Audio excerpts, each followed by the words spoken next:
eyes change seriously, I'm going to talk a little bit, just scratching the surface of what people call the Bernard Purdie Shuffle. And this really kind of irks me in a way. You could call this a rant if you want to. There's no such thing as the Bernard Purdie Shuffle.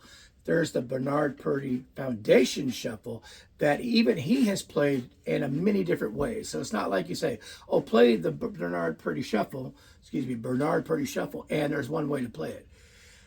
The best thing I can tell you is he demonstrates this all over the internet, and you can find it.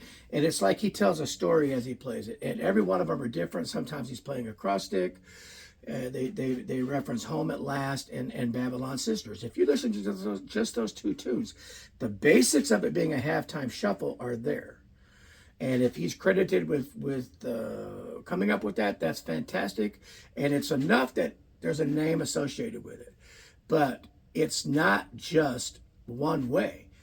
Okay? So the basics of a halftime shuffle are, instead of hanging the backbeat on 2 and 4, you're going to put it on 3. So hence it's hitting half as much. So if you took this 1, 2, 3, 4, 1, 2, 3, 4, and you moved that snare to 3, and then you can, I just do that 1, 2, 1, 2, 3, 4, 1. In theory, I have a halftime shuffle. Now, what Bernard Purdie did was create all kinds of dynamics and stuff with it, and he put that bass drum, for the most part, and the note before the snare, and then sometimes before 1. Something like this.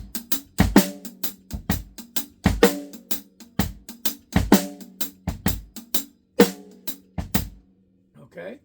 And then he would ghost note in the middle. It didn't always have that.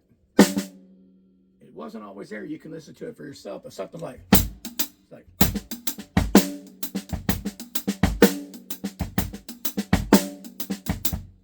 something like that, okay? And then it would vary a lot. And you hear like a,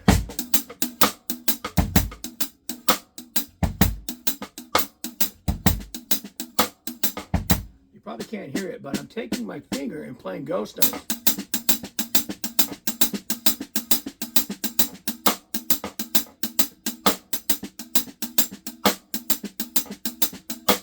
Which is something he would do. Sorry.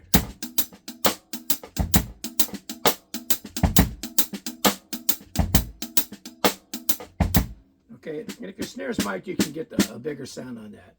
And then another thing he would do sometimes is take that and then do, well, I got a bad tilt on this right now because I'm on half on a carpet and half not. Well, I'm not going to get it better. Got some airlock in there. Okay.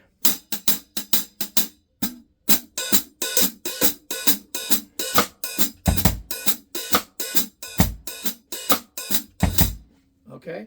So something like that. But in general, the Purdie Shuffle that most people think about, there's hi-hats opening sometimes, not all the time.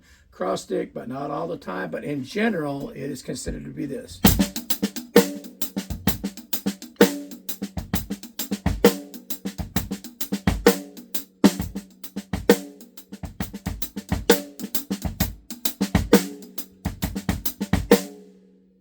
I did that one time just playing a thing, and somebody said, oh, you messed up the Purdie Shuffle.